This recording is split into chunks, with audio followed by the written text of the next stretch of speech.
Next, we have Ravi Kiran Vadlamani, Software Development Engineer, Amazon USA. Ravi Kiran Vadlamani is a software development engineer too at Amazon Web Services, designing cloud-native AI ML infrastructure for sub-second routing workloads. Backend by 9 years of full stack and distributed systems experience, he previously engineered devices at Amazon Lab 126 and platforms at Indian Oil. Ravi earned an MS in electrical and computer engineering from Carnegie Mellon University, where he researched speech and audio machine learning models. He co-authored several research papers in IEEE and other Scopus Index journals, including Engineering Scalable AI Systems for Real-Time Payment Platforms, detailing, detailing a Kafka and Kubernetes-based microservices architecture that achieves fraud detection latencies under 100 milliseconds. He also mentors developers and advocates for ethical explainable AI.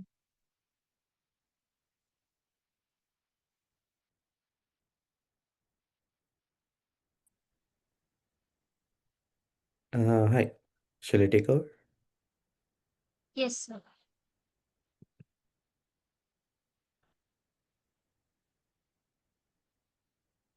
Just a minute.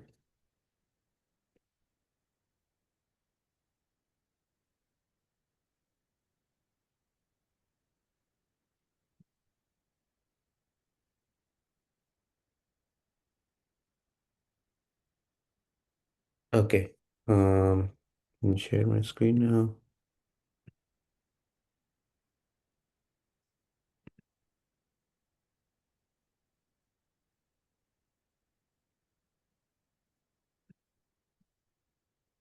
Are you able to see my screen? Yes, sir, we were able to see the screen, but now it's gone. Yes, it's now visible. Now visible? Yes, sir. Right now?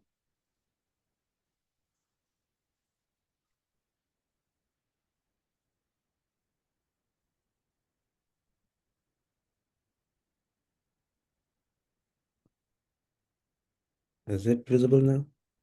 Yes, sir.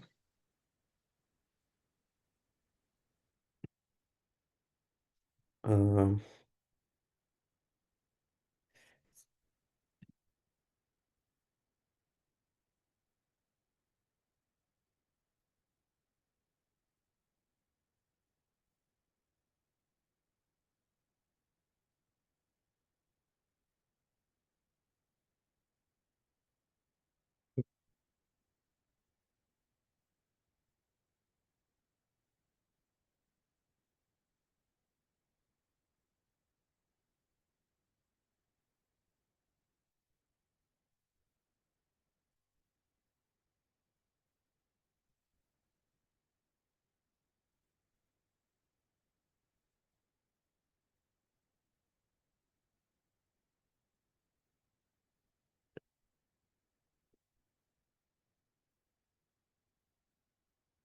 uh, yeah. Are you able to see this? See the slides? Yes, sir. I don't know. I'm not able to operate my slides. Uh,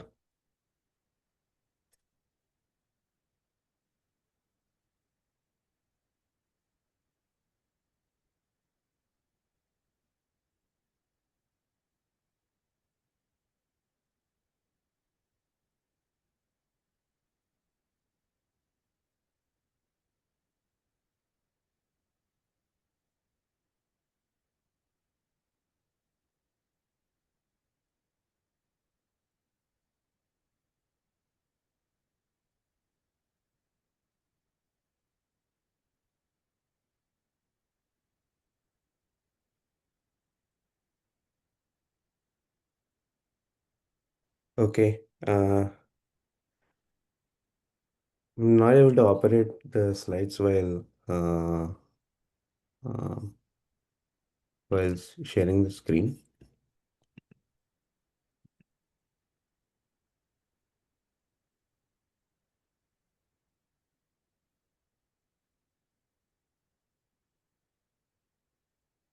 Are you able to see the screen?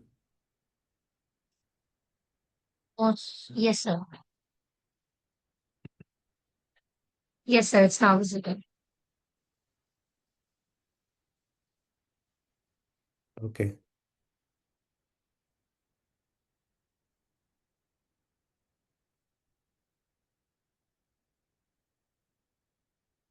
Um, yeah, so I'm going to speak today on the topic of reimagining software engineering with AI.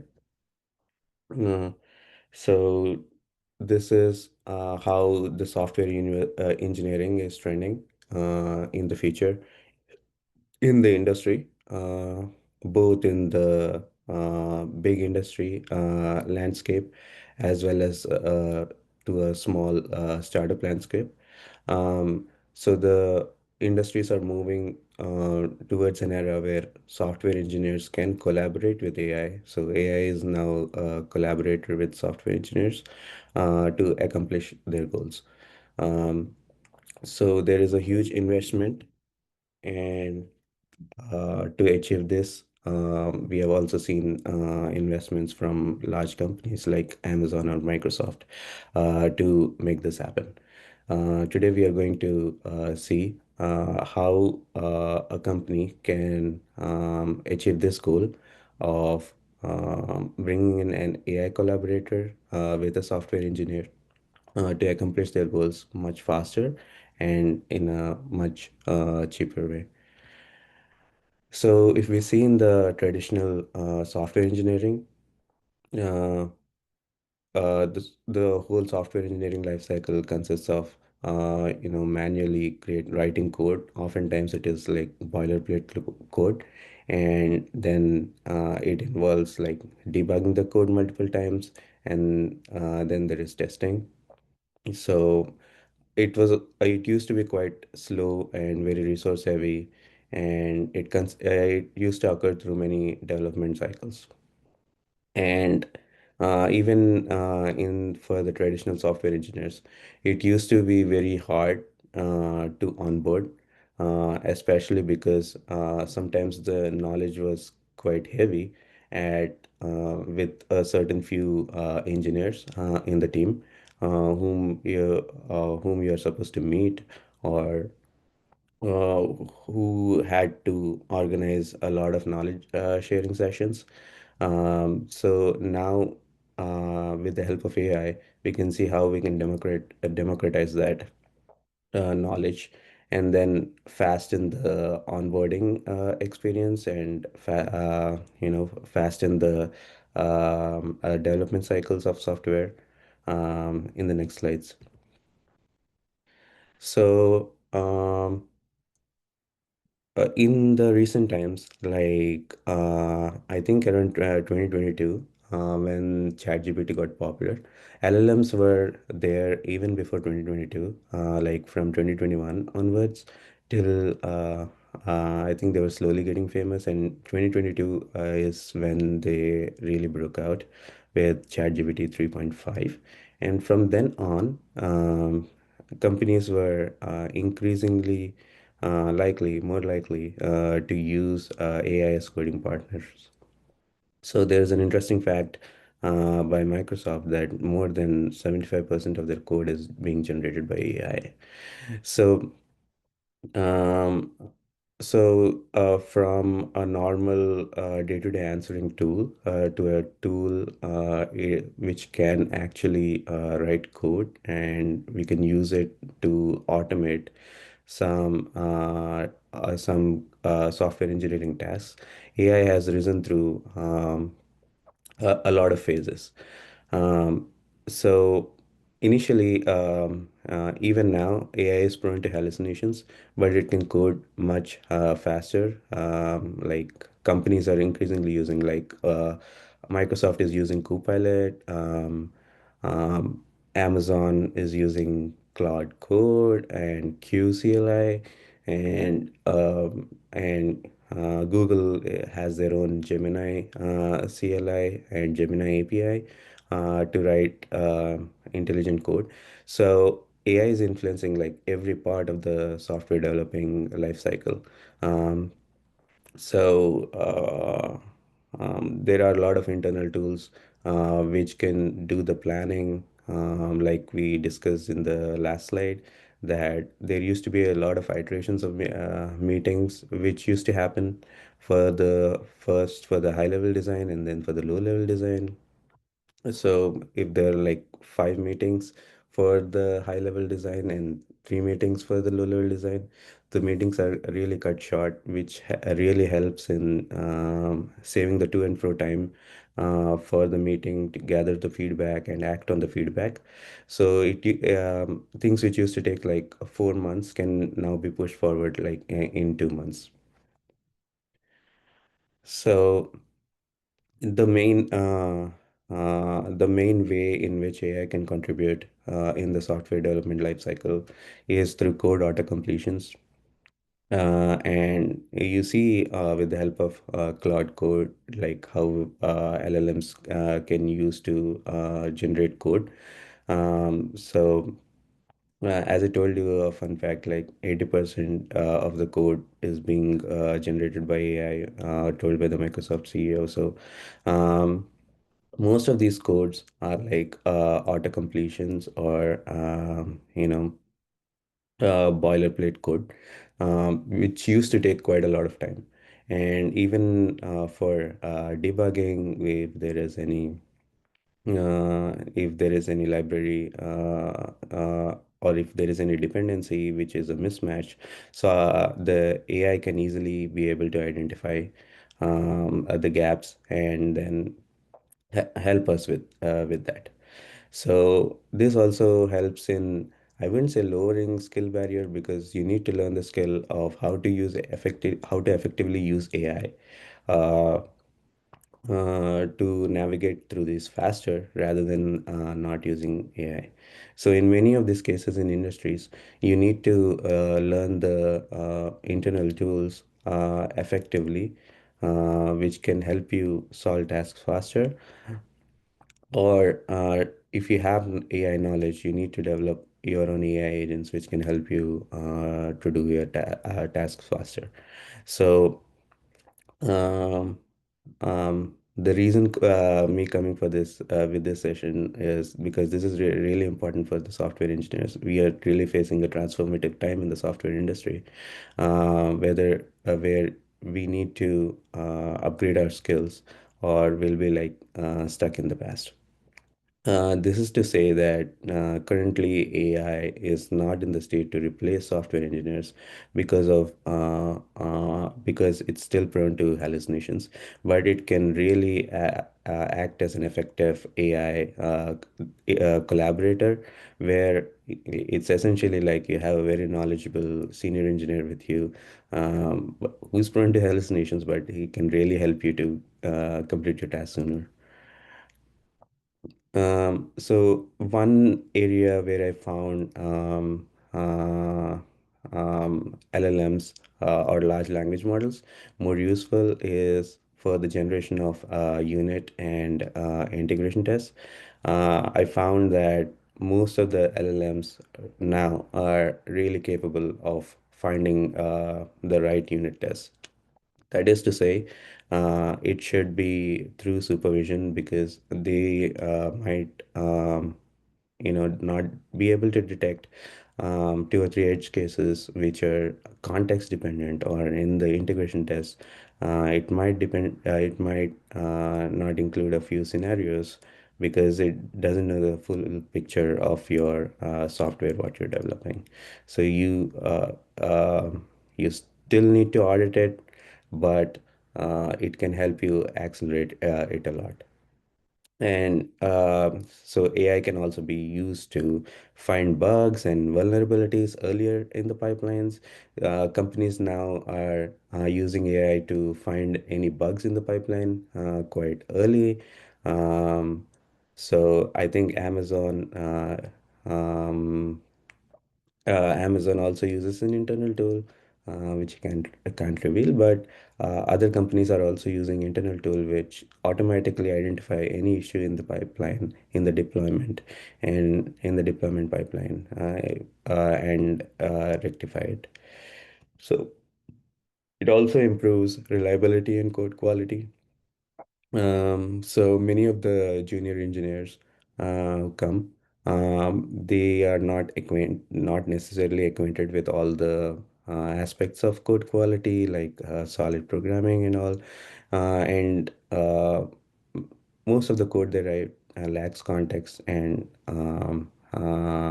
many of the programming skills. So in such cases, our LLMs through our predefined prompts.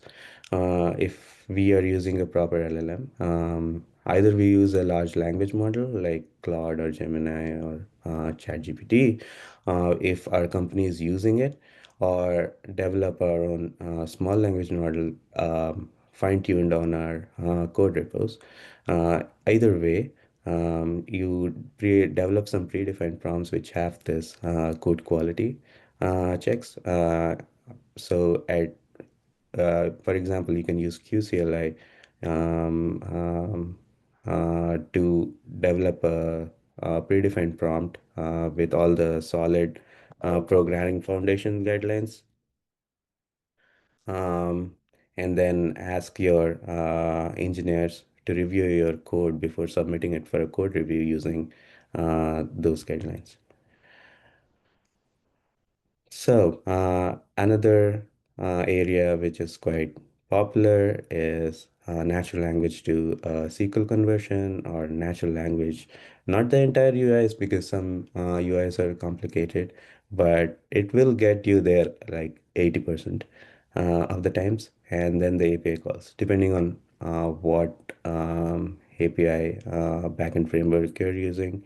You're using Smithy, or you're using um, whatever Spring or Flask or any backend framework. AI will get you there. Like most of the time, like it can get you there 80% of it can get you 80% there, and like 100% of the times. So you could use AI, and natural language to SQL has become easier these days. Most companies, like for example, Databricks, uh, um, have their own plugin where you can convert natural language to um, Spark query or a SQL query. So uh, this enables non-developers also to contribute in this cycle if it's completely automated from natural language to SQL. Um, this we need to be wary is also prone to hallucination these days, although these LLMs which do this natural language to SQL have quite dramatically improved over the last 1 year. Um, Now enable like the non-developers to contribute, because you can query a database effectively using natural language. So this boosts like team productivity a lot, because now instead of having a whole wide variety of skill set like SQL, sometimes Java, sometimes Rust, sometimes C++, you can boost your team productivity by just using natural language to understand what a particular line of code is doing, and then understand it, and then implement the code. So the one major thing where AI is useful is, auto-generating like comments. I know like Uncle Bob, Robert C. Martin says that you don't need to comment. The code should explicitly explain like what you're doing just through code and not through comments. But in case you require comments, you can use AI for that. And AI is quite good at documenting what your entire code base does. So trust me, if we are not currently using this, AI can be used to actually create our own documentation, which includes README files, or low-level design, or even the high-level design, low-level design of the code logic, and high-level design of our entire app, which for large companies is the high-level design of the organization, or for smaller startups, it's the high-level design of the entire startup, how it functions. Uh, I found this architecture especially helpful. I found LLMs especially helpful for creating this LLD and HLD diagram of our application. But this also helps in accelerating. So I recently changed companies like 4 months back, and and the LLMs uh, significantly accelerated my onboarding just because of this. So lastly, I've been talking a lot about LLMs writing code and stuff, getting you 80% there. But software engineering is not about coding. There are a lot of phases in SDLC pipeline where it involves like careful planning, and the last part of that is actually writing code. So that takes like minimal amount of time. Once you figure out like what code to write, it's quite easy to do that. So LLMs can still help you there, but you need to get to that point for which you either need to guide an LLM or you need to take help of your senior engineers who have more context.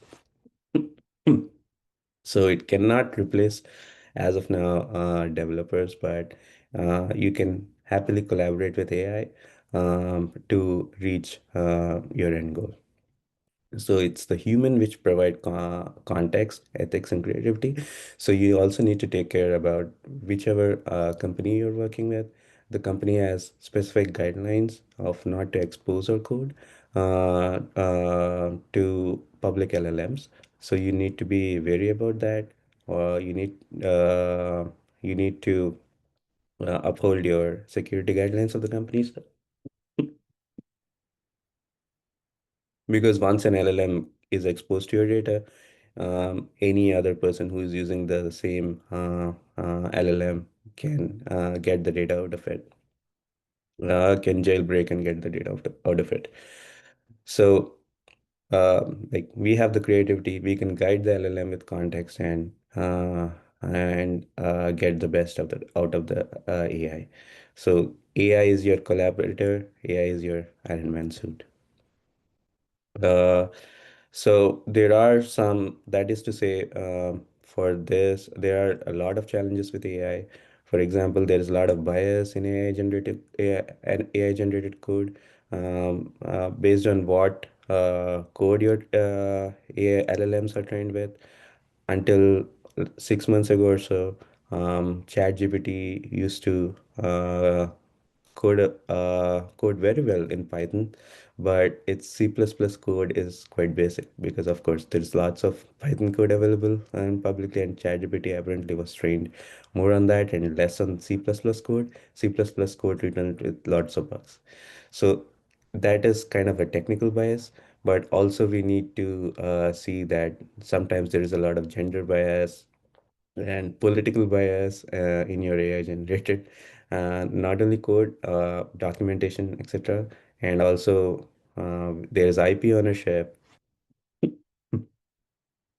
and also over relying on AI sometimes might degrade your actual skills.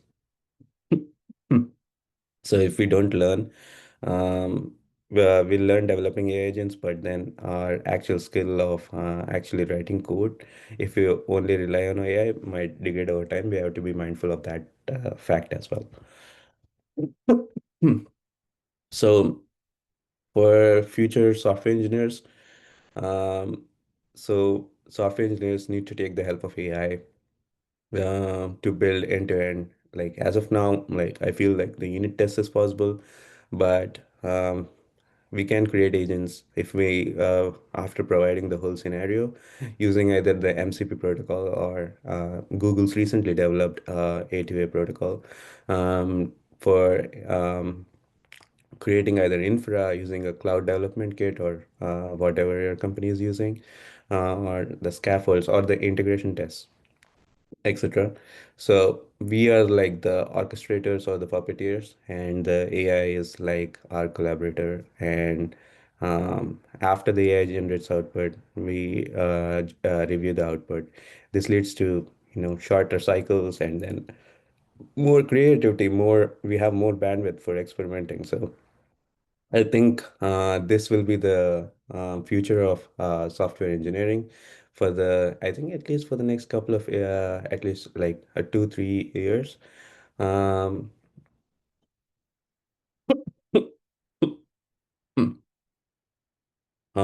before we move on from the actual autoregressive models in the LLMs.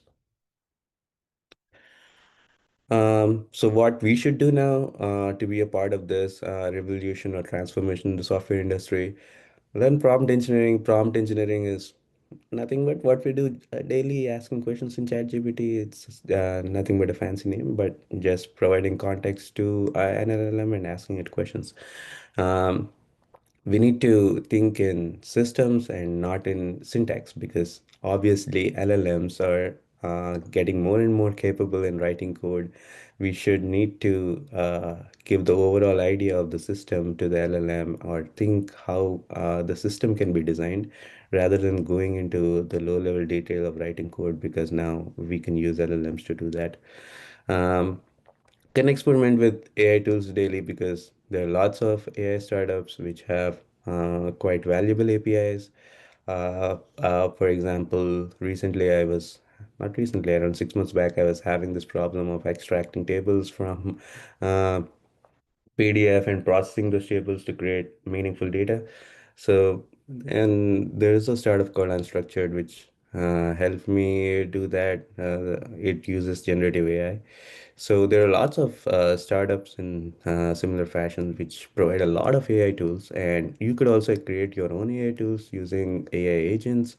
Uh, Especially in AWS Bedrock, there's Agent Core, and also I'm sure that there will be something same in Azure and Google Cloud as well. So experiment more with these AI tools, learn to get more accomplished and have the amount of time.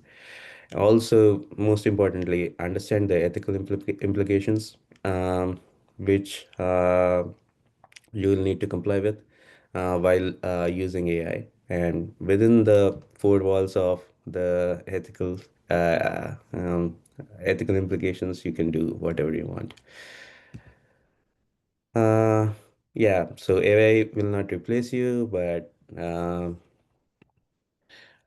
devs using AI will. So, yeah, obviously we need to augment our existing skills with AI skills. So we are moving to more code to better software, and we need to embrace the shift and lead this transformative change. I think this change will last like over the next 5 to 10 years or so, and we are at the precipice of this revolution transformation. Thanks a lot for hearing this session. I felt this was quite an important topic in this age, especially if because it's industry oriented, and I really wanted to speak about it. Thank you. Thank you, Mr. Ravi Kiran Vadlamani, for your engaging and forward-looking talk. Your insights on reimagining software engineering with AI offered a compelling vision of how intelligent systems can transform development practices. We truly appreciate your contribution to ICCCNet 2025.